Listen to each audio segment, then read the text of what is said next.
Ladies and gentlemen, please welcome Professor Fekete.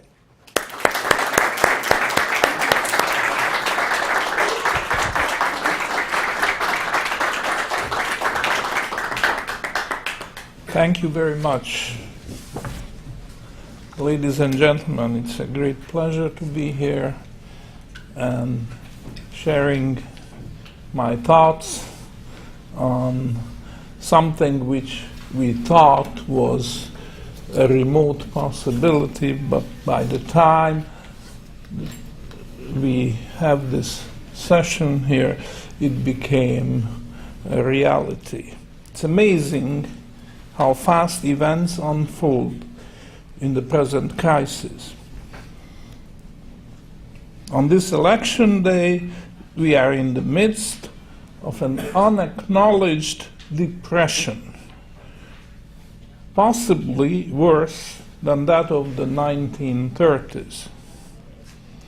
The financial mayhem on Wall Street, spilling over every other street in America, nay, in the whole world.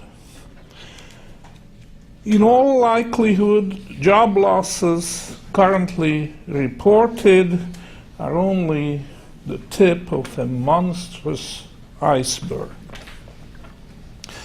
When Olivier Blanchard, the IMF's chief economist, was asked the question whether the world was sinking into another Great Depression, he confidently replied that the chances were nearly nil.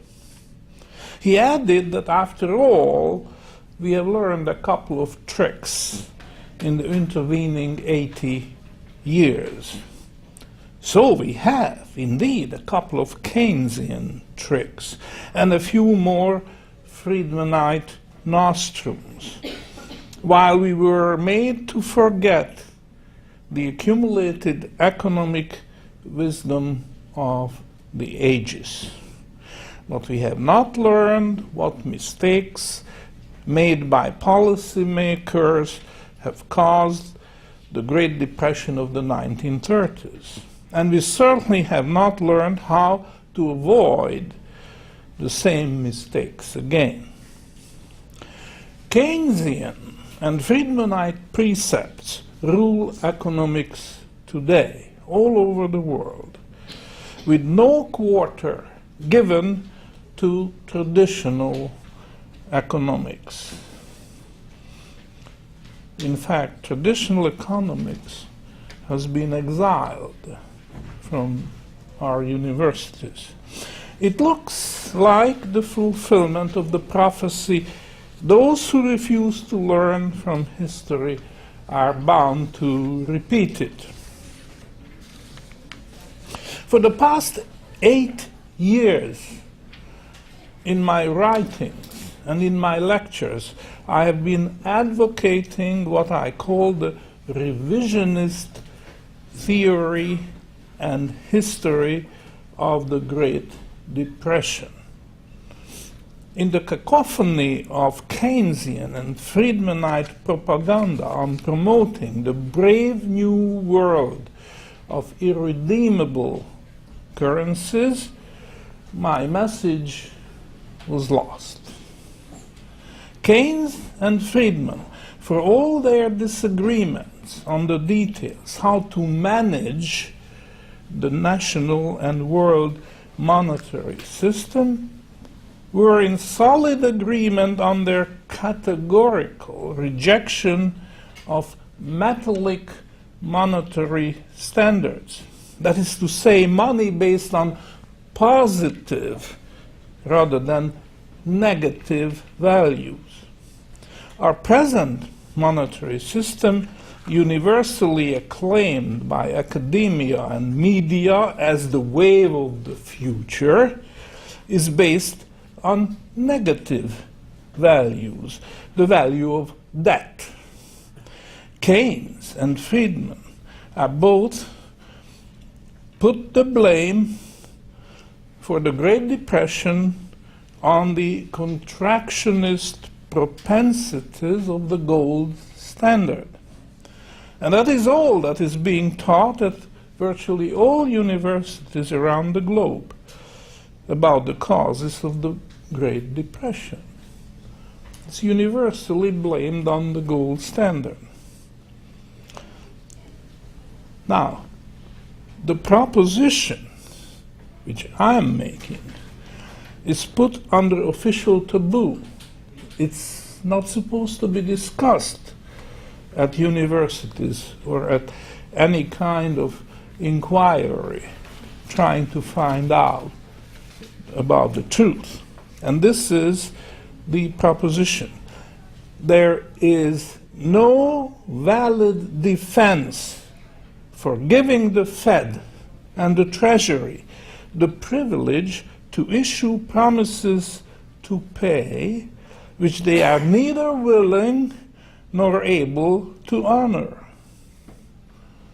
And in parentheses I add, except insofar as they honor them as part of the check-kiting conspiracy which they have. The Treasury issues the bond, it's accepted by the Fed, which issues Federal Reserve credit, and the bonds are payable with the Federal Reserve credit based on the bond. Now, this exhausts the concept of check-kiting. That's not my topic today, so I won't say any more about that, but perhaps you want to take notice and think about it. My revisionist thesis is simple. The truth is the exact opposite of the officially upheld doctrine. The cause of the Great Depression was the forcible removal of gold from the international monetary system, including the suspension of the gold standard by Great Britain in 1931 and the confiscation of the gold coins of the citizens of the United States in 1933. To see this clearly, we have to contemplate the main role played by gold in the monetary system, which is this. Gold is the only asset that can successfully compete with government bonds for the savings of people with a conservative frame of mind. In other words, gold is competing for the savings of people with government bonds. So as long as gold is available as an alternative to bonds, the public purse is controlled by the people. If they don't like government profligacy, they can sell their bonds and stay invested in gold. This is the only message that those in power would read or understand. The rise in the cost of government borrowing. The rate of interest goes up. The red lights in the corridors of power start flashing. Confiscation of gold means cutting the wire to those red lights. It means the removal of the only effective competition of government bonds, which are the gold coins. In the absence of gold, government bonds have a captive market. They enjoy a monopoly. The government can afford to ignore all criticism of its monetary and fiscal policies. It can do with the public purse as it pleases. Conservative bondholders no longer have a choice. They have to buy and hold the bond. They cannot register a protest vote by selling the bond and putting the proceeds in gold. In formula, bonds minus gold equals interest rates halved and halved and halved again and again and again. There's a basic confusion here. It's a confusion between a low rate of interest and a falling rate of interest. And I have to elaborate on that. Nobody denies that a low interest rate structure brought about by a high rate of voluntary savings is a great blessing to society. What we face here is a fatal confusion between low with falling interest. If the fall is prolonged, then the net effect on the economy is lethal, as it causes the destruction of capital, which, unless checked in time, would bring the entire economy to a screeching halt. Capital destruction is a subtle process. It's an insidious process, which even the victims themselves are unable to diagnose. The suggestion that pari passu with falling interest rates the market price of bond rises is uncontroversial. Everybody will agree with that. Movement of interest rates and bond prices are always in opposite direction.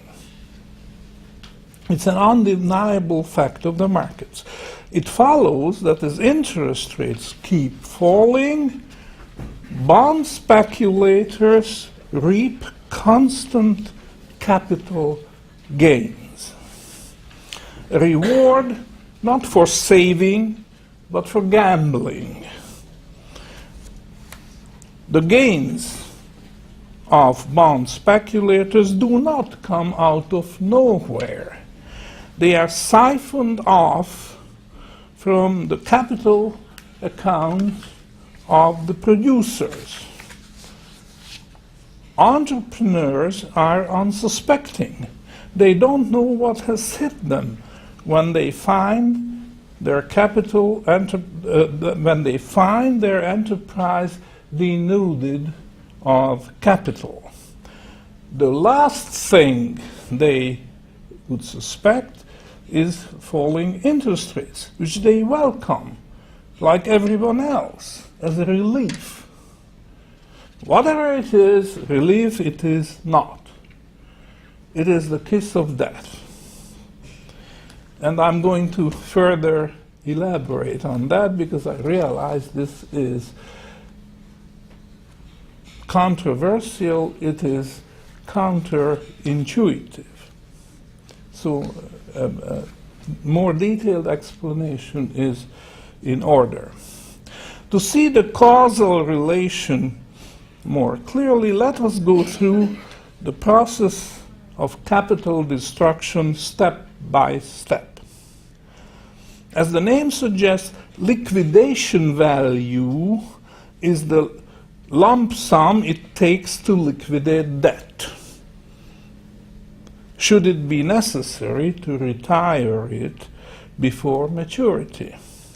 For example, in the case of mergers, acquisitions, takeovers, shotgun marriages, not to mention nationalization. The point is that as the rate of interest falls, the liquidation value of debt rises. Rise it must, because the stream of interest payments originally set when the interest rate was higher is now being capitalized at a lower rate. Since it represents a lower capitalized value, it falls short of liquidating the debt. Here's an example.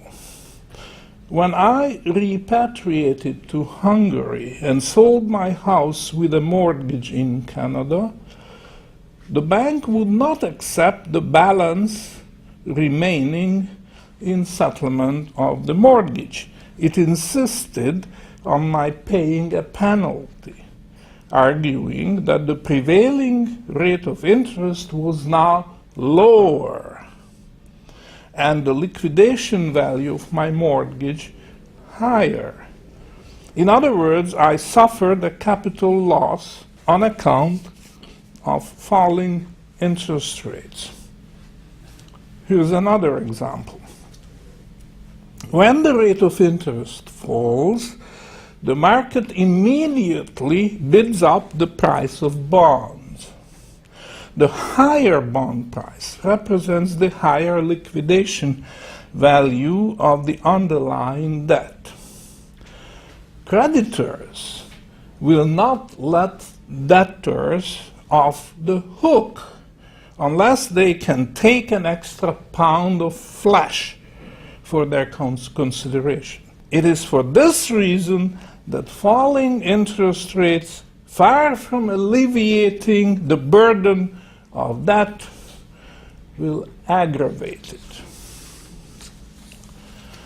The grand scheme to make interest rates fall artificially started by the Federal Reserve breaking the law in the 1920s. I repeat, breaking the law. This is not well known. In fact, it's one of the best kept secrets. Open market operations were introduced clandestinely as a way to inject new money into the economy.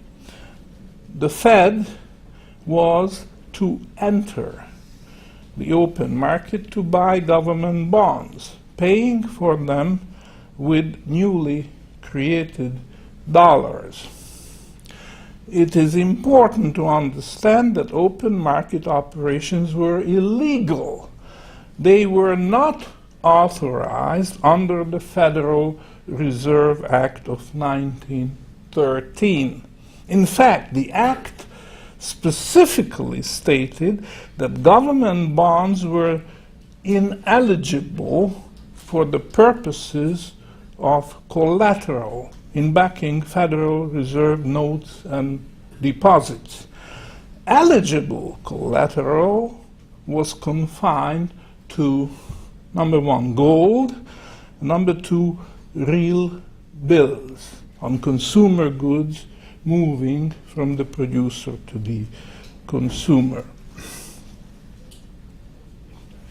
Open market operations were legalized ex post facto only later, in the 1930s, and the practice went on to become the chief engine of inflation through the monetization of government debt on a massive scale.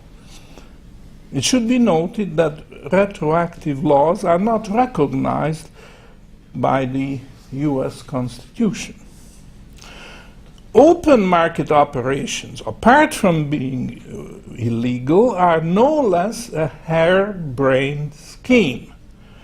Authors responsible for developing this illegal practice were ignorant of its effect on speculation and the effect of the resulting speculation on the rate of interest. Consider what's happening here.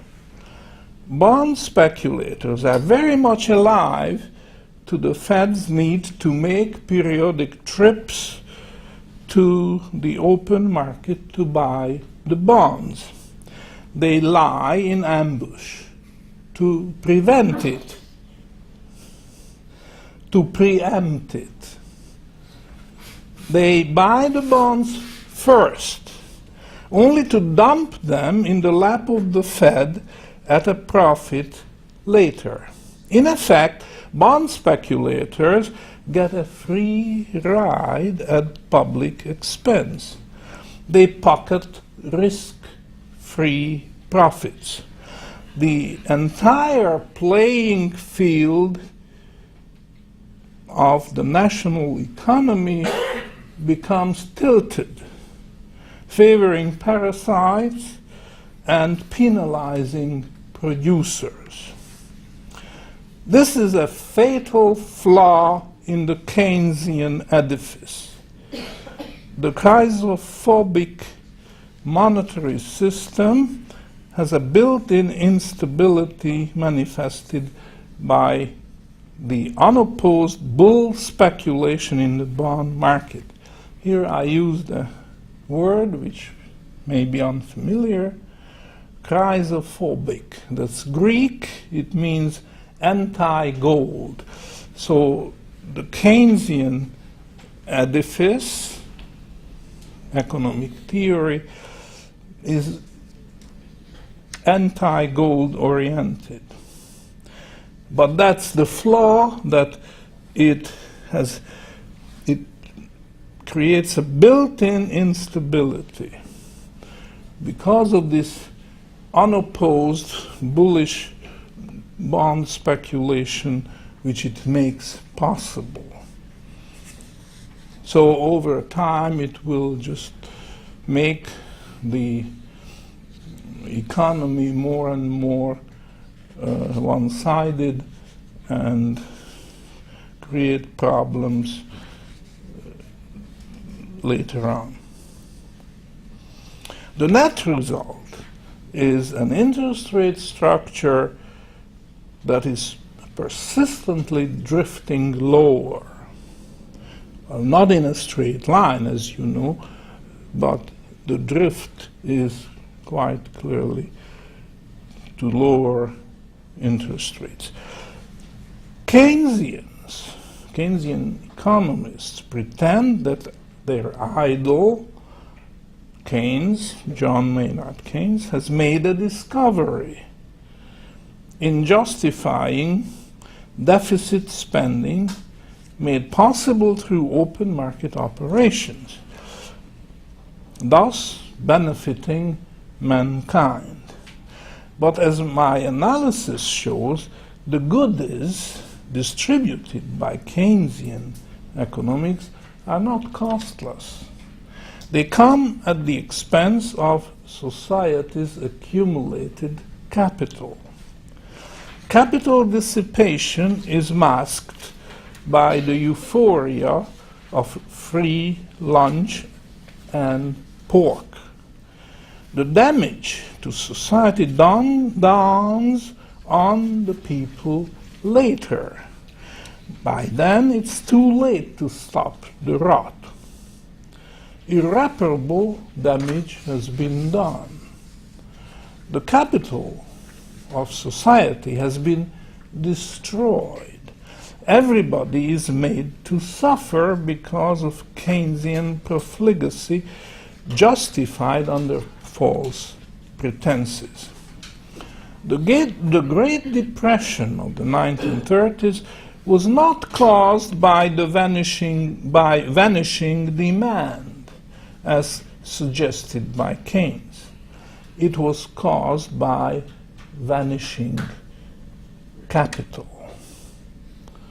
Nor was the destruction of capital confined to the producing sector. It affected the financial sector as well. From 1930 to 1933, more than 9,000 banks in the United States closed their doors for good. Depositors and shareholders lost about $2.5 billion. As a share of the economy, that would be the equivalent of $340 billion today. Economic historians gave credit to Franklin Delano Roosevelt for meeting the banking crisis head-on. Only a few days after he was inaugurated as president in March 1933, he declared a bank holiday and ordered all the people under the jurisdiction of the United States to surrender their gold coins. Although Roosevelt promised to return the gold after the banking crisis subsided, this promise was apparently made in bad faith. No sooner had he confiscated the gold than he marked up its value, leaving people with paper worth 56% less. This neat piece of presidential chicanery was called the valuation of the dollar in the national interest. Yet it was plain stealing, nothing less. As the great blind senator from Oklahoma, Thomas P. Gore, had told the president in the Oval Office in his face. Keynesian cries, offorbes, here's this Greek word again, cries, offorbes, the hater of gold, they were jubilant. Roosevelt was their hero. They celebrated the advent of synthetic money and credit, laying great stores on the rational management of the national currency. The money supply was expanded and deflation halted. Well, at least so the fable said. In reality, Roosevelt was pouring oil on the fire. Capital destruction got a new boost. As I have already explained, interest rates continued their free fall. As the only competitor to government bonds, gold has been eliminated from the scene. Keynesian economists got the fallen god, the gold standard, to kick around. No one thought that the fallen god could, phoenix-like, rise from its ashes in the fullness of times and have retribution. It is hard indeed to avoid seeing parallels to the current situation. Interest rates have been falling for 28 years, from 16% in 1918 to 4% today. Or, if you take short-term rates, from 22% in 1980 to 1% presently.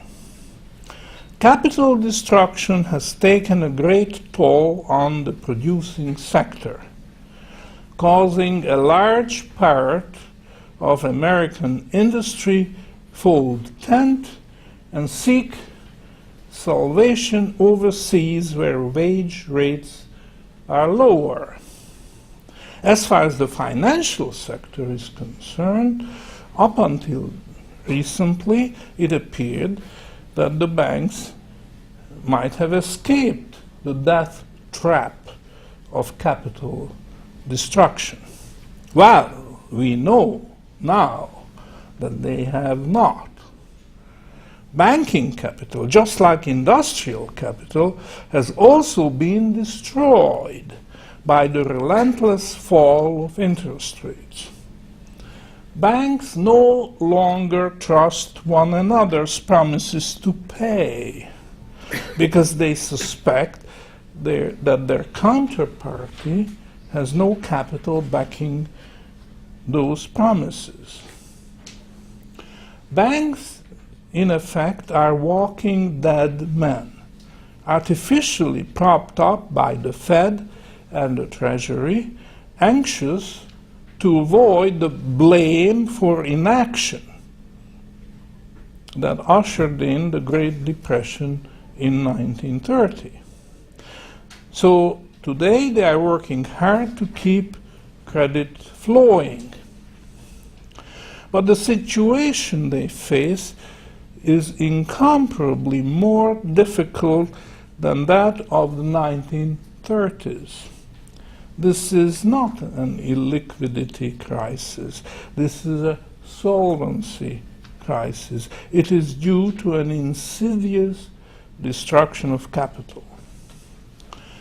The Fed and the Treasury are trying to recapitalize the banks by infusion of new capital in the form of freshly created Federal Reserve credit.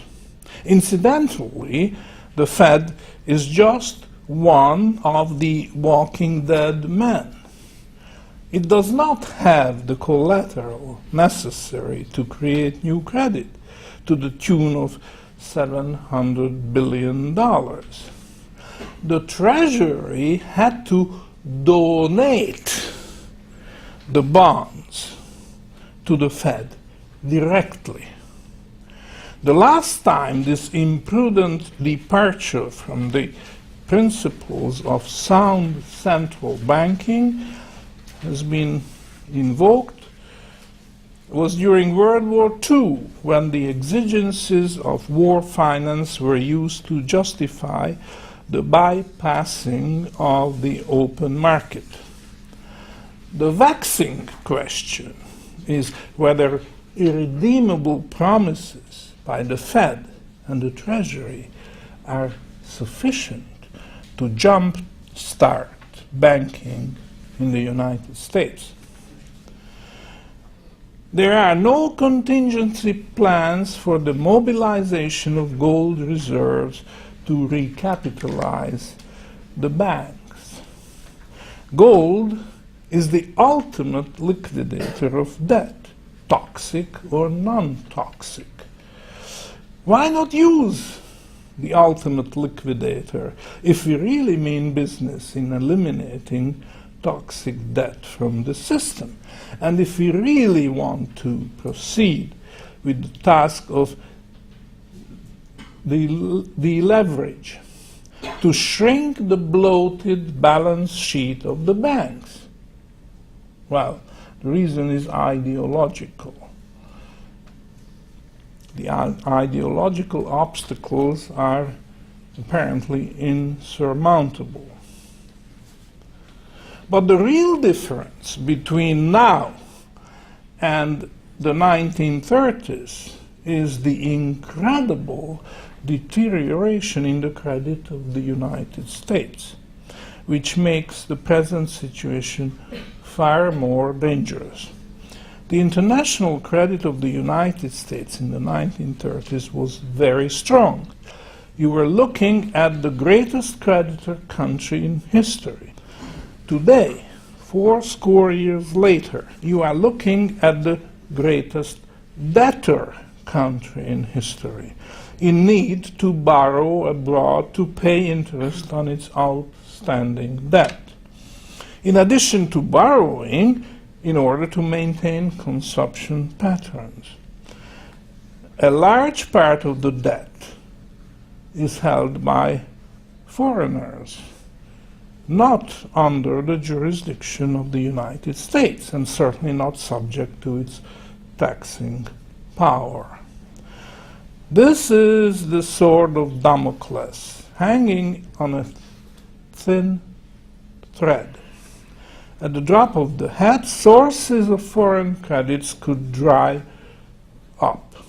Nobody knows what will happen then. Yet the dollar is not in immediate danger.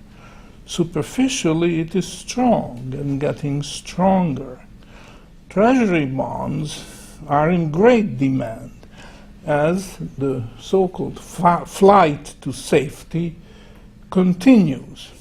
For a couple of years, I'm predicting, maybe a little longer, the dollar will hang on by the skin of its teeth. But the writing is on the wall. The strong dollar will be beaten down by the US government in the course of the trade war, which has been declared, but we don't read about it very much. And the purpose of beating down the dollar would be to revive American exports in a repeat performance of the 1933 devaluation. In addition, the bill for the unprecedented bailouts will come in soon enough. The government deficit will reach stratospheric heights.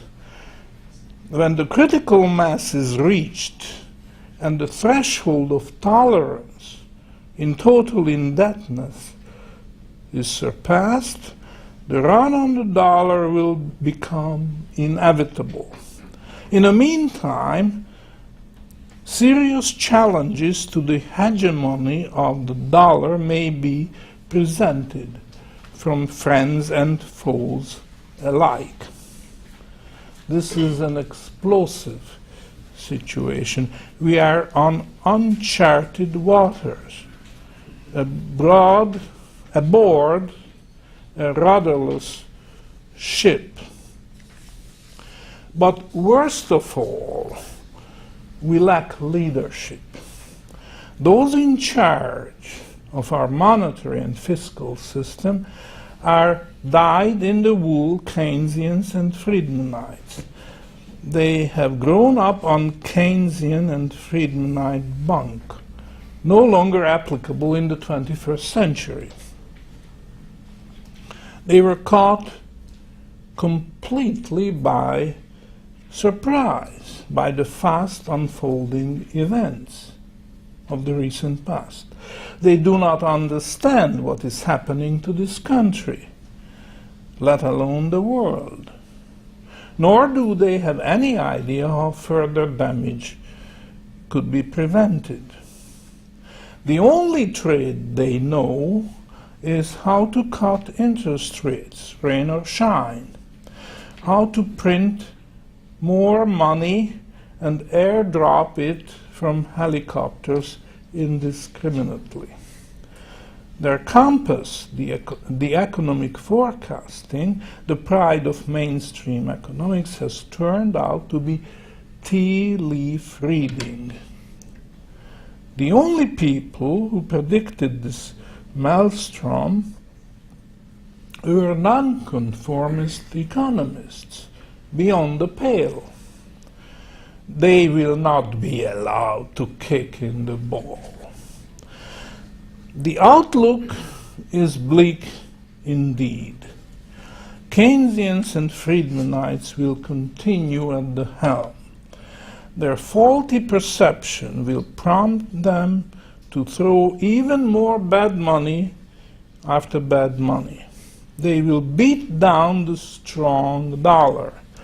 There will be competitive depreciation of currencies worldwide, an echo of the trade wars and beggar thy neighbor policies of the 1930s.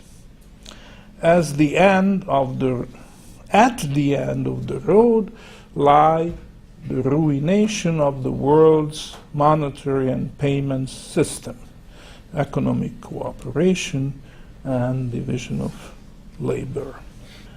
We have been told that deflations, depressions, bank runs, massive unemployment, wholesale bankruptcies can only happen under a gold standard. In a modern government-managed economy, equipped with scientific money-creating techniques, bolstered by the fine-tuning mechanism to manage demand, those ills of society have been relegated to the history books. Well, a few months of this year, 2008, exploded these myths nurtured for much of the 20th century. The stark reality is that we have not conquered scarcity with interest rate suppressing techniques. We have not succeeded fine-tuning the national economy with monetary and fiscal policy. We have not learned how to combine high wages with high employment. We cannot turn the stone into bread. We have only been tinkering at the edges, pretending that we can ladle out riches to all comers by government fiat. This is not a subprime crisis. This is not a real estate crisis. This is not even a dollar crisis. This is a gold crisis.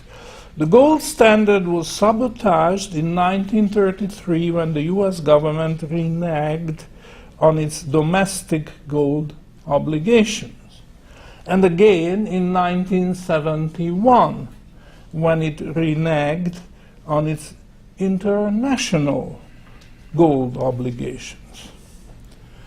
The gold standard strikes back with a lag measured not in years but in decades. How naive it was to believe that the gold standard could be abused and exiled with impunity. How dense it was to think that under the regime of irredeemable currency, basic freedoms can be maintained. How insane it was to embrace the notion of legal tender as the ticket to a bright future. Events of this fateful year, 2008, have dumped Keynesian and Friedmanite economics to the garbage heap of science, where Marxian economics, astrology, alchemy, and many other discredited and discarded theories, the names of which have by now faded from memory, already rest. The sooner the world leadership realizes this, the better. With this, ladies and gentlemen, I conclude my address tonight.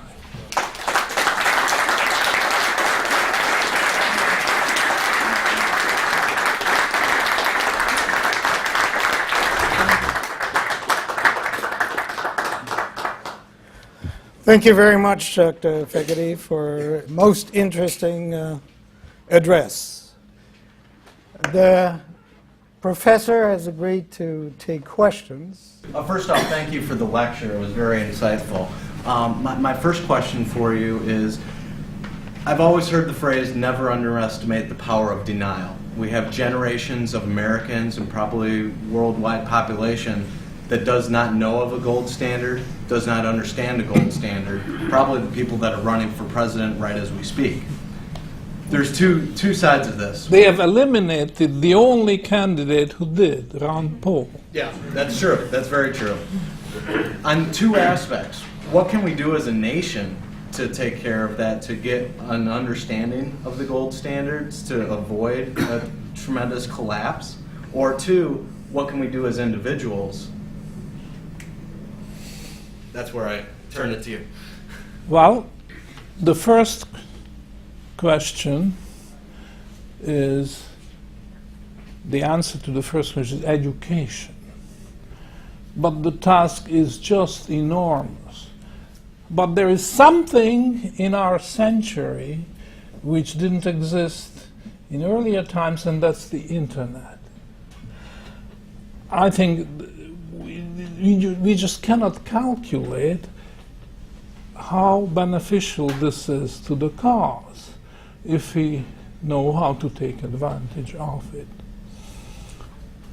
So I'm guardedly optimistic that we can do something, and already you can see on the internet that people at large becoming very conscious of the problem, and they are looking for answers, and they make every effort. I get a big feedback from, see, I publish basically on the internet, which is a good thing because you have an immediate feedback. If you published in any other way, the feedback would probably come, but would take more time.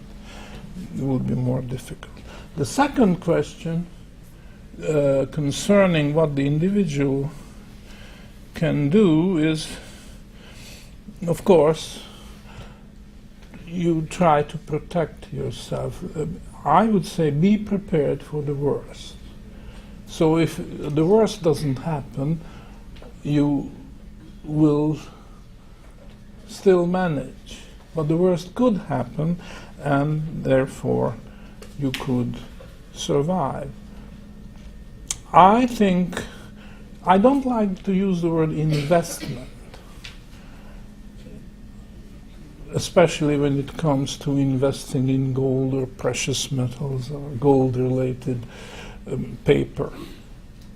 I would rather use the word insurance. So if you keep it in mind that when you buy gold, you buy an insurance, you are much better off than those who think in terms of investment. So that's my only advice, and probably investment advisors could give you more and better answer, but that's just what I would like you to remember. Gold is insurance. It's investment, sure, but you want to be on the safe side, then you look at it as... Thank you. Yes, Dr. Wood? Yeah, Dr. Wood from Virginia.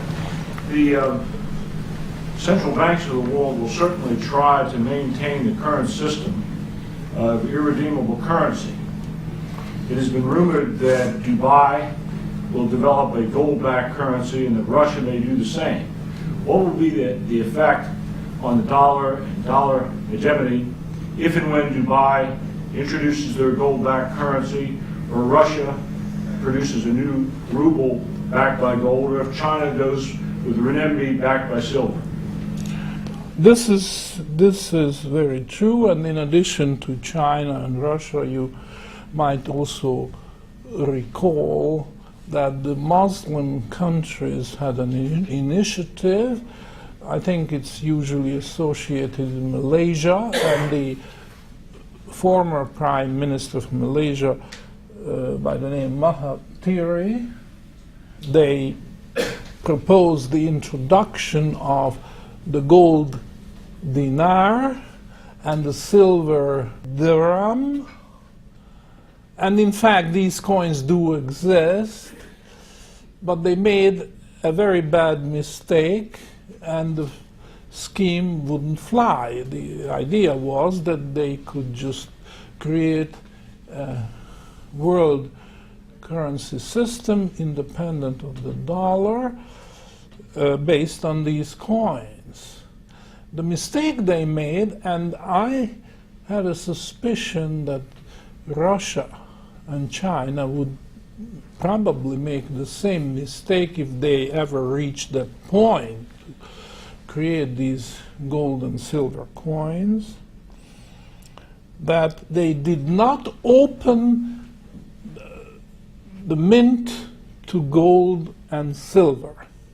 So as a consequence, the coins, the dinar, the gold dinar, and the silver dirham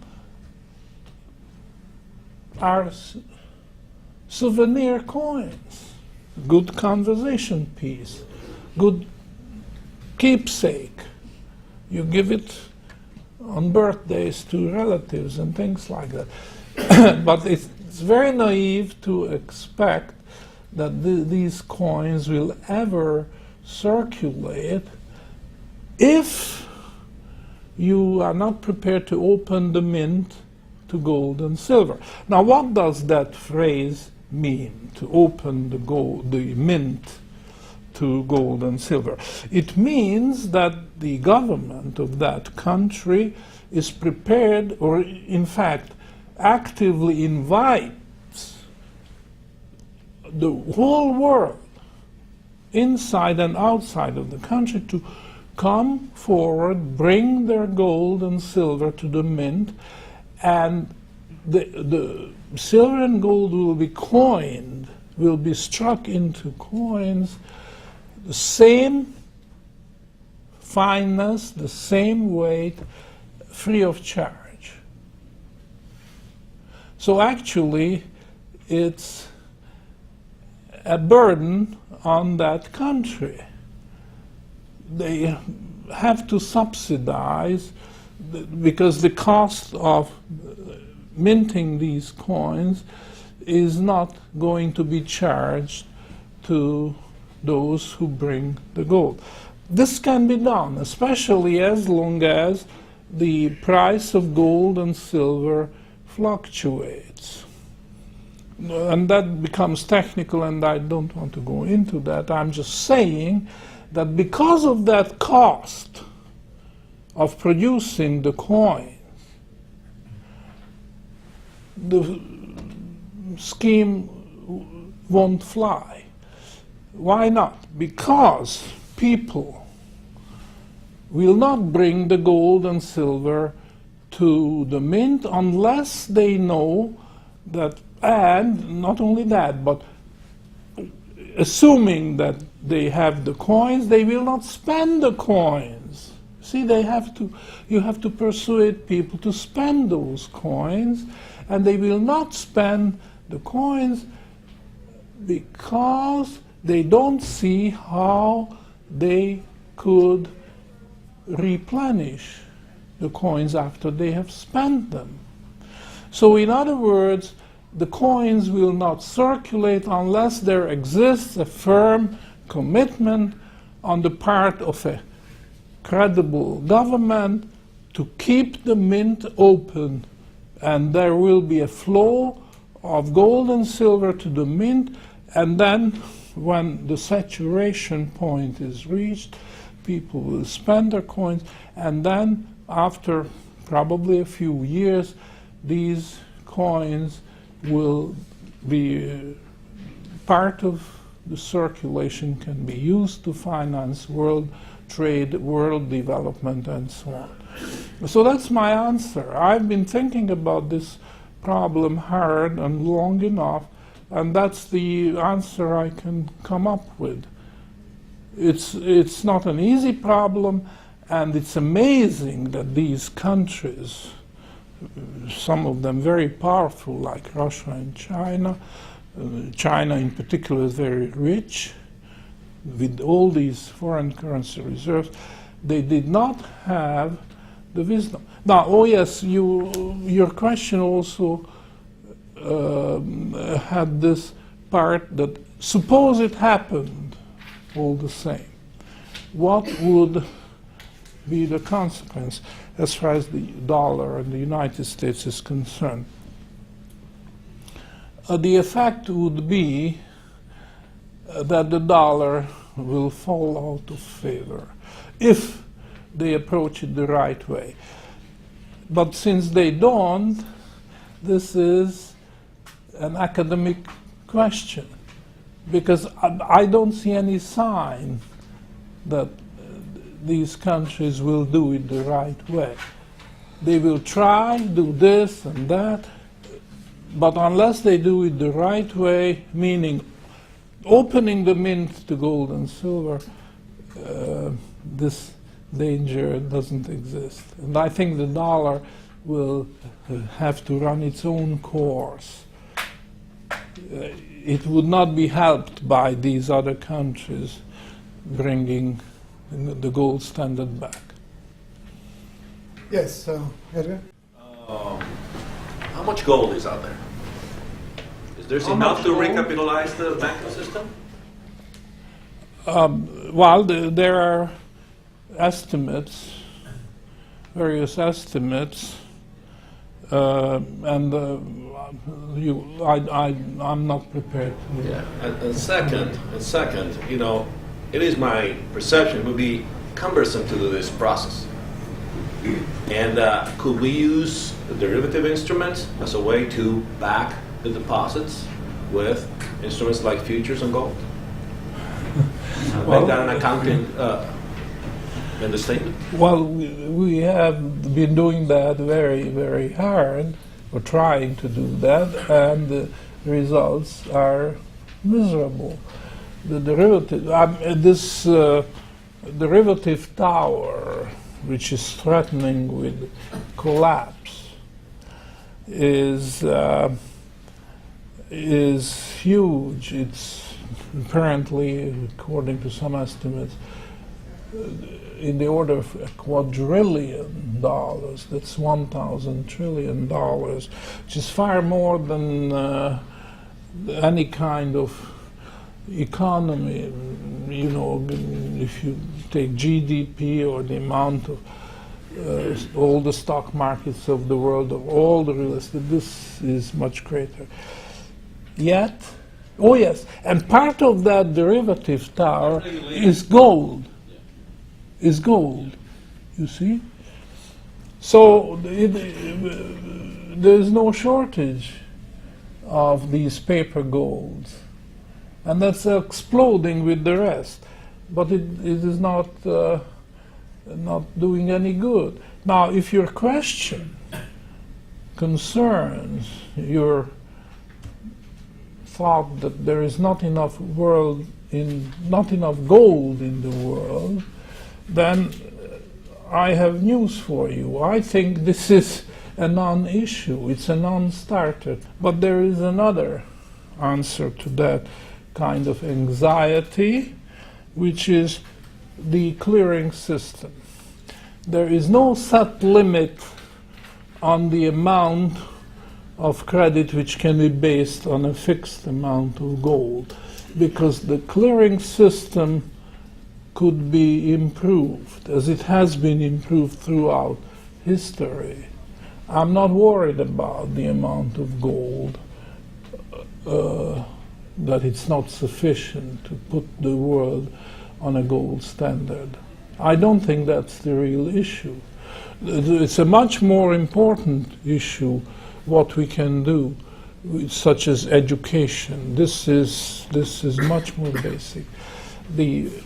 The physical factors are there, and they are sufficient, but there is not enough knowledge, not enough understanding in the world to go into that direction. So much damage has been done by the Keynesian and Friedmanite economies, the economics, that we have this educational task. Like Porter? Yeah. On the issue of whether there's enough gold, as you said yesterday in your lecture at Santa Clara University, the Civil Society Institute event, you were talking about bills of exchange. So a lot of transactions, you don't need the physical gold to have the transactions. People would have bills of exchange or banknotes that are redeemable into gold, and most transactions, just like today, you don't use paper money for most transactions. People pay by check and so on. So a small amount of gold can be the basis for a large amount of transactions with bills of exchange and other medium, ultimately, tied to gold. In one word, it's clearing. Clearing, The yes. clearing system. Yeah. But people don't understand maybe what clearing means. Yeah. Well, clearing simply means that the actual transactions do not have to be made, actual exchanges do not have to be made with physical gold.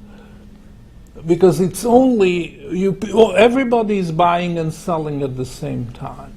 And there's no need for gold to exist to the same amount as your purchases.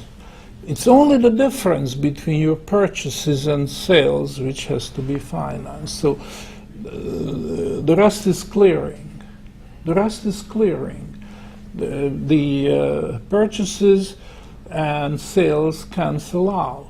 We don't need gold for that, just the difference. And the difference is usually very small. It's only in case of crisis like we have now that the difference becomes great, and this creates problems with clearing. Yes. Yes, in the 1930s, the Depression was deflationary in nature. If we have another depression, will it be deflationary or inflationary? And if it's inflationary, why do you think it'll be inflationary? Yes, I think we have a deflation right now. And we are going to have deflation. It hasn't run its course yet, so we are going to have more of it. A lot of money is actually being destroyed by these bankruptcies. And the Fed and the Treasury are working overtime to replace this money which has been destroyed. And the question is, can they keep pace with it, or can they overshoot, which is a possibility. After all, their economic knowledge is not all that great, so they may be overshooting. And of course, the answer to your question depends on what the Fed and the Treasury will do. Now, I am not excluding the possibility of hyperinflation of the type which Germany went through in the 1923, and other countries going back to, say, the French Revolution, the assignats, mandats, and lots of examples. But I don't think that's imminent. A lot of people expect this to happen in a short order. The dollar could go the way of the Reichsmark of Germany in 1923. I don't think that's happening, at least not yet. But it could happen. And it's just too hazardous to predict how it will happen. I'm rather cautious. As a matter of fact, I do see the deflation right now. This crisis did bring it out.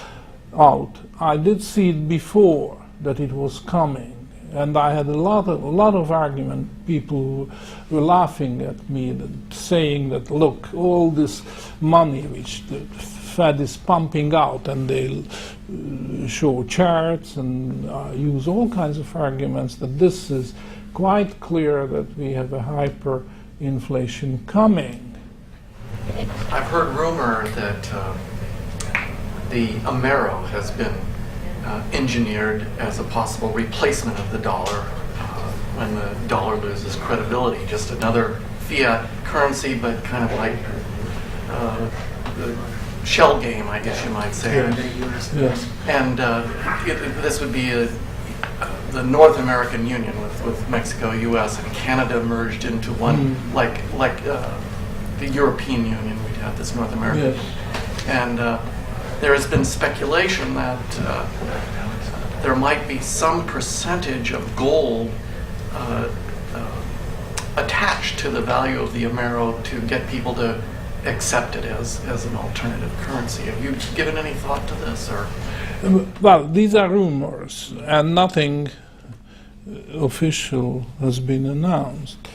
So there are all kinds of possibilities. One would have to look at the proposal in details, and since there's no official proposal, it's anybody's guess.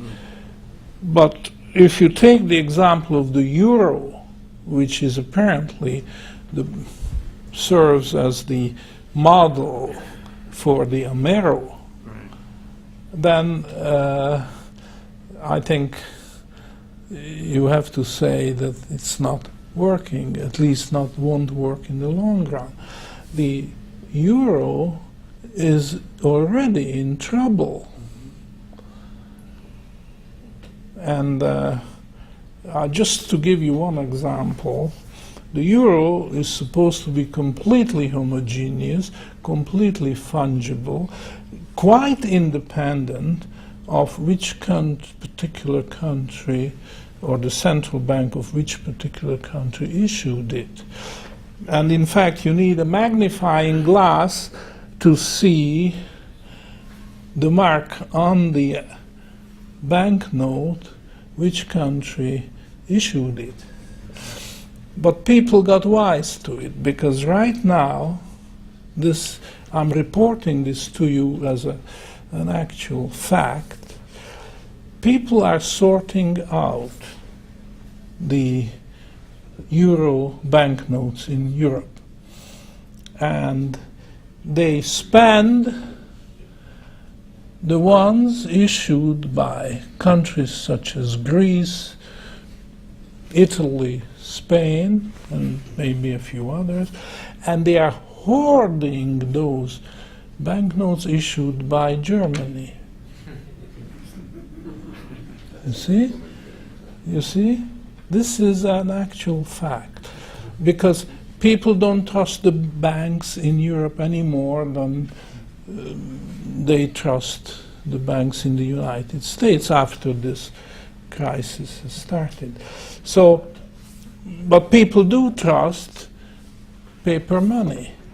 They want, and they don't care about these deposit insurance schemes, because they know that when the trouble comes, it may take a long time for you to get your deposit insurance.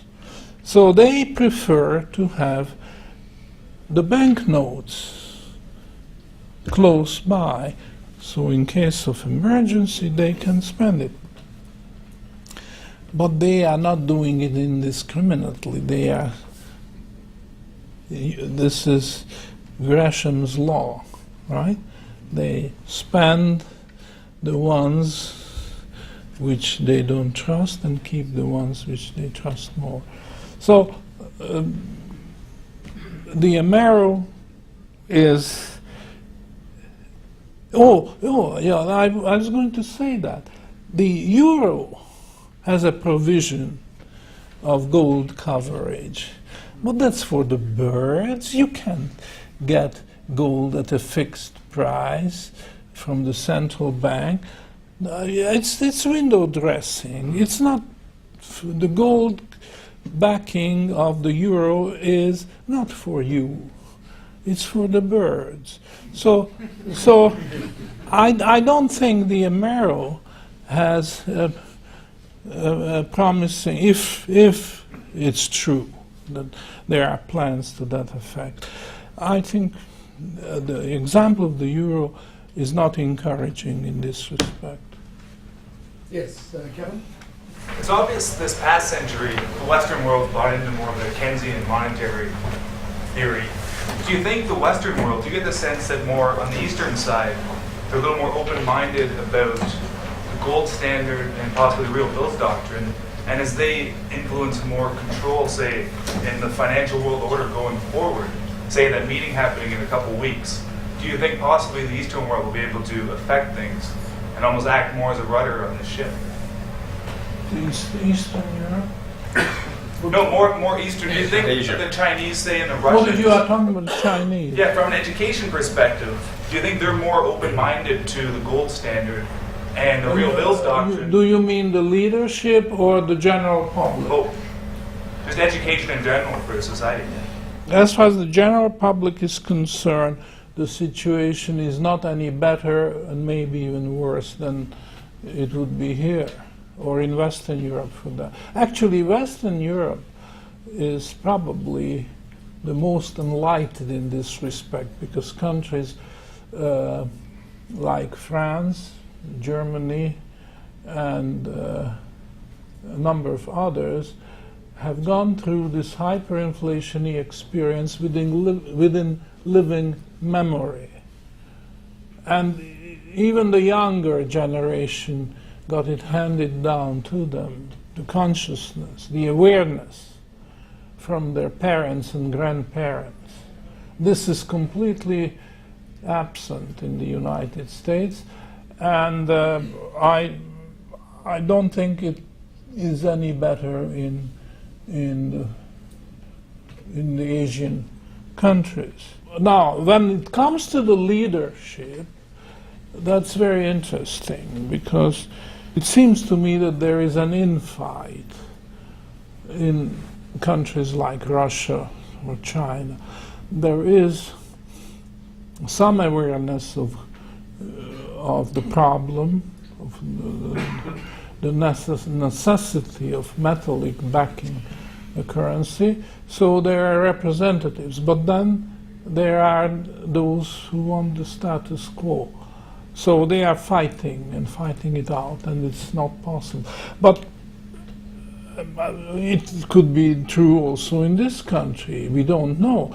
It doesn't seem to me that there's a serious core of people who are knowledgeable about gold. These people have been fired or retired a long time ago. And certainly the younger generation didn't have a chance to learn about it. So it's really anybody's guess. The situation is not, the picture is not encouraging. Dr. Gasparini? Well, I'd like to thank you for sharing your insights with us tonight.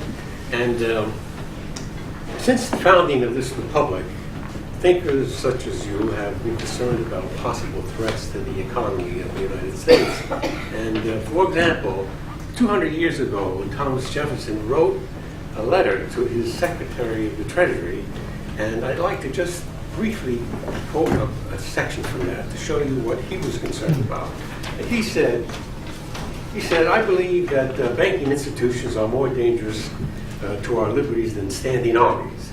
And if the American people ever allow private banks to control the issue of their currency, first by inflation and then by deflation, the banks and the corporations that will grow up around the banks will deprive the people of all property until their children wake up homeless on the continent that their fathers conquered. Now, the question I have for you is, I don't think you quite see it the way Jefferson did, and I would like to ask you if you had to give one reason, and a principal reason why we have arrived at our current economic crisis, what would that one factor or reason be? Is that a fair question? Yes. Well, irredeemable currency. And Jefferson realized that if irredeemable currency, it has to be managed, you see, and who can manage it? Obviously, it's the bankers. So this is something which cannot be trusted on the bankers. There's a saying that wars are too serious a matter and it cannot be entrusted to the generals. The same way, the monetary system cannot be entrusted to the bankers. The United States Constitution is an admirable document because it did establish the U.S. Mint. It did not establish a central bank for the United States, but it did establish the U.S. Mint. And What this means is very few people realize that it's the people who create money or extinguish money. People do create money if you have the Constitution, if you did have the Constitution as it was established. People would take their gold and silver, whether from the mines or from jewelry or plate or what have you, to the mint, and the mint would give them the coins. So it would be the people who decided actually how much money should exist. But people can also reduce the amount of money by melting it down or exporting the coins. Under a gold standard, they are free to do that. So if anybody thinks that there is too much money in circulation, well, they just take their gold and export it or melt it down and use it for jewelry or this or that. So it's the people who create money, not the bankers. The bankers are servants, they are not the master. And that's what Jefferson is talking about, and that's what we certainly haven't got today. Yes. Hypothetically, if the United States was to revert to a gold standard, what would be the best way to do that that would be, I guess, least traumatic to the economy? Would it just be a simple matter of saying, all right, a dollar bill is now worth 1 ounce of gold is now worth $750, as it was earlier today? Or is there an intermediate step that has to be taken? Or what would be, I guess, the most intelligent way to do it without sending the economy into shock?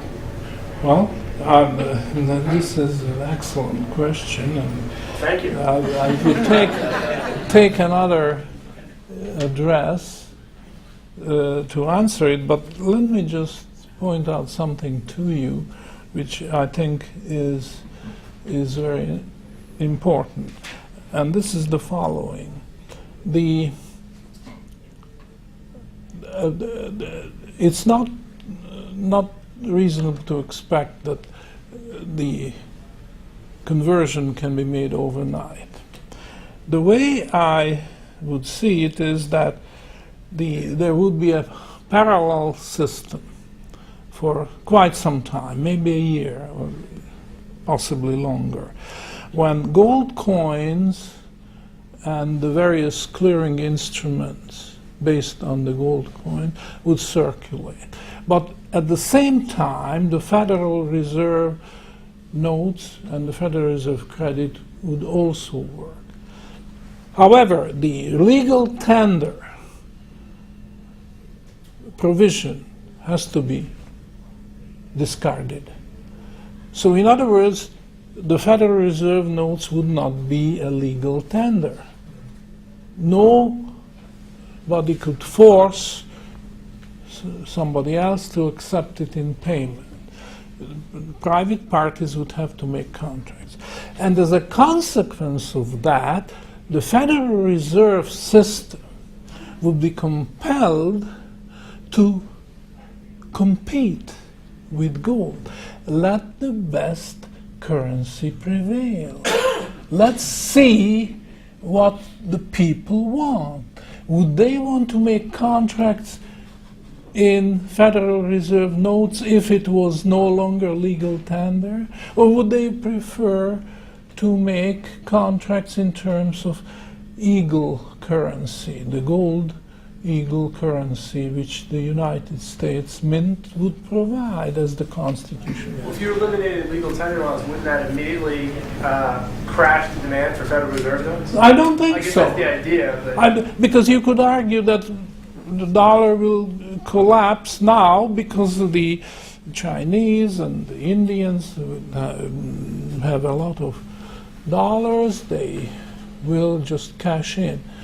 But they don't, because they think that they would rather take losses, absorb the losses, and keep their market share. They are not prepared to chuck the dollar. Now, ultimately, probably they will, but it's not immediate.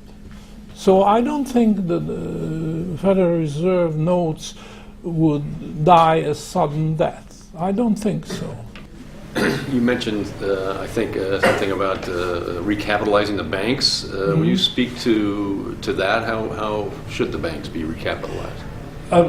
Well, they try to do that in terms of irredeemable promises. I don't think that would work, because if it could work, it would have worked by now, and this crisis wouldn't have happened. So the conclusion which I'm suggesting is that the banks would have to be recapitalized with gold. And the way I see this could be done is that the banks would issue shares, brand new shares, which could be bought with gold. So those who don't have gold and want share new shares of these banks, they would have to buy the gold and then convert. So there would be a pool of these gold shares out there in society. It's a detail which you could discuss if you wanted to, that the treasury gold, part of it could be used to start this process. So that the treasury would acquire some of these shares. But by and large, the shares would be publicly distributed. And I'm even suggesting that it would pay a dividend, a fixed dividend, at a low rate of interest, say 1/10 of 1%.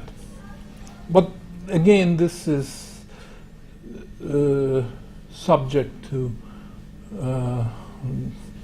discussion. You may or may not like it, and I don't think this is a necessary thing, but it would help if a very small dividend would be paid to the owners of the new shares. What I'm suggesting to you, however, is that these bank shares, the gold shares of the banks, would start circulating. They could be used for payments here and there, ever wider circle. So I think the word gold standard is a red cloth. It would create a negative reaction if you went all out and started advocating the gold standard. And therefore it's a non-starter.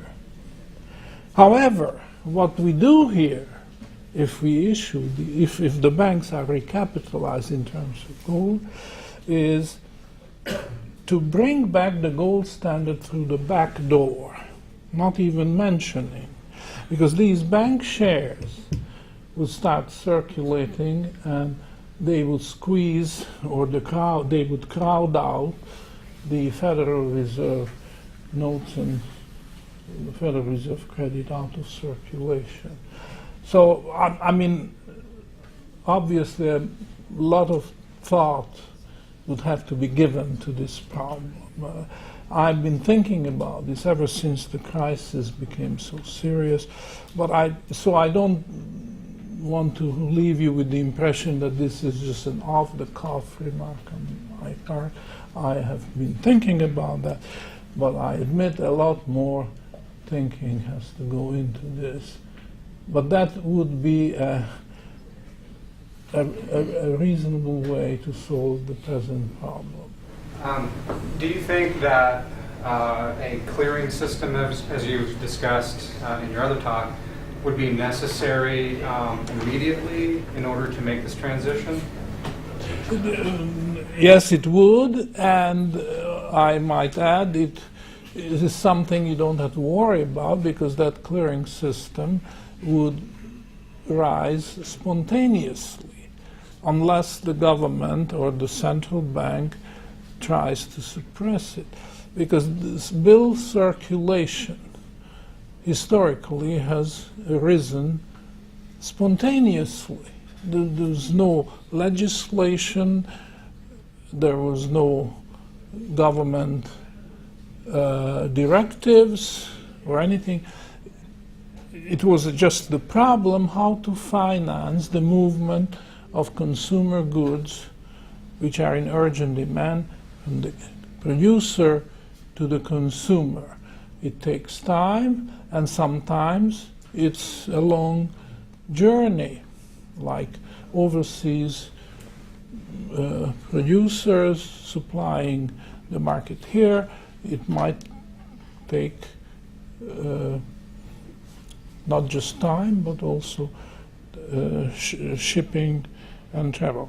So the market did find the answer.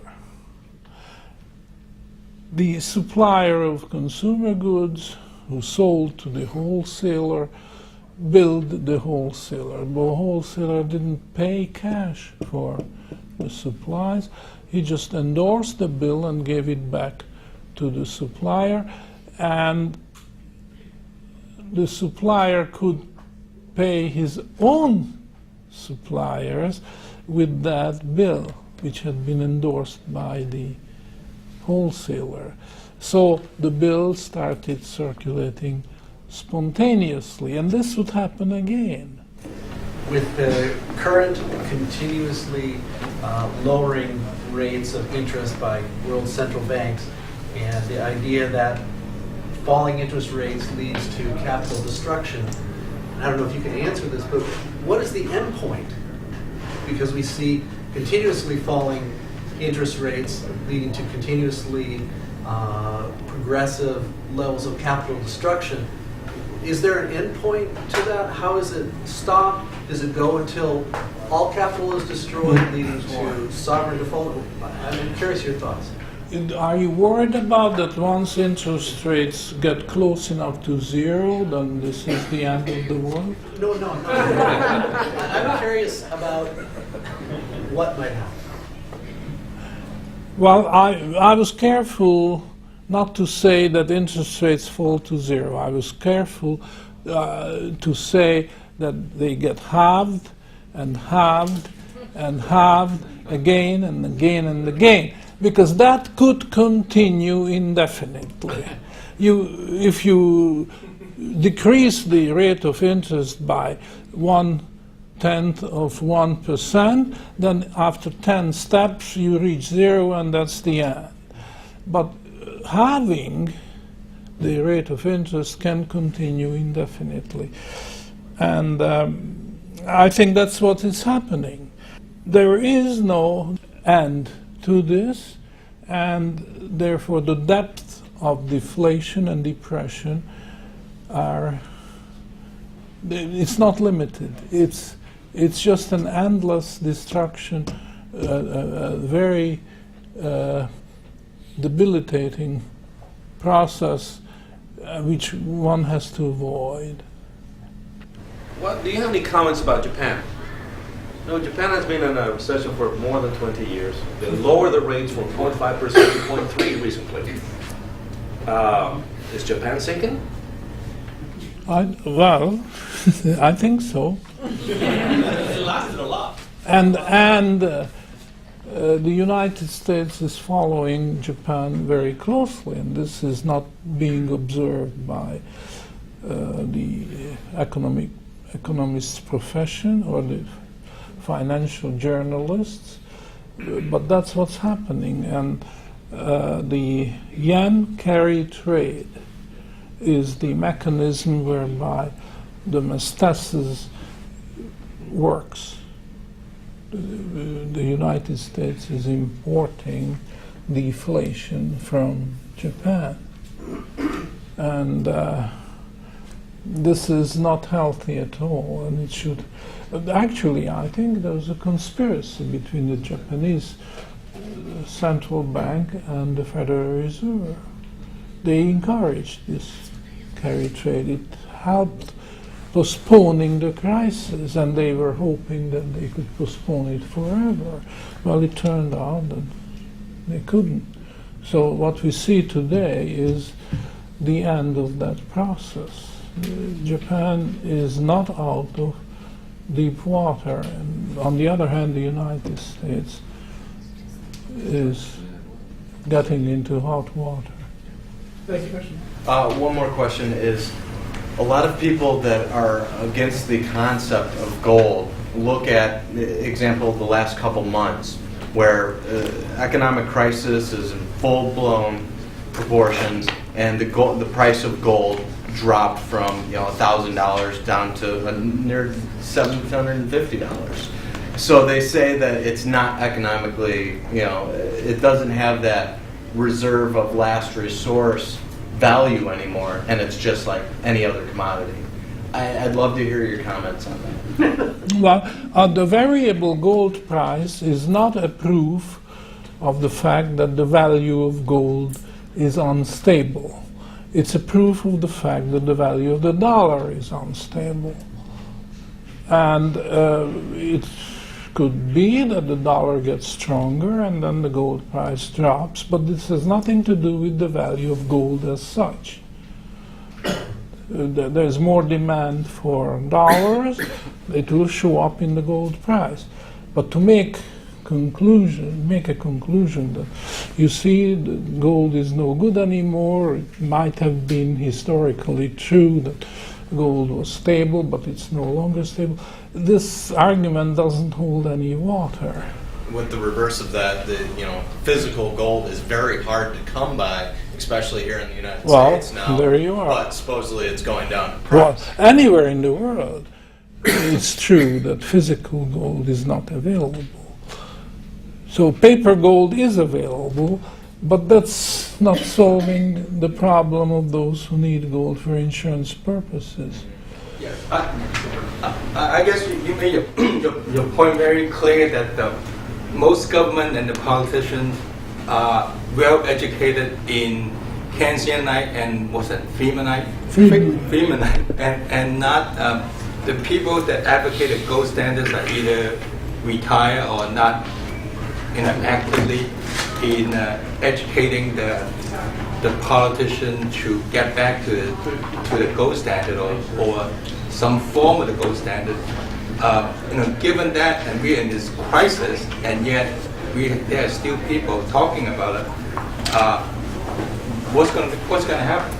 Well, this election year proves that the damage is too great to the education problem, because this election campaign and the debate of the candidates and so on did not even scratch the surface of the problems. They talked about all kinds of things, most of them really irrelevant to the great problems which this country and the world has, these economic problems.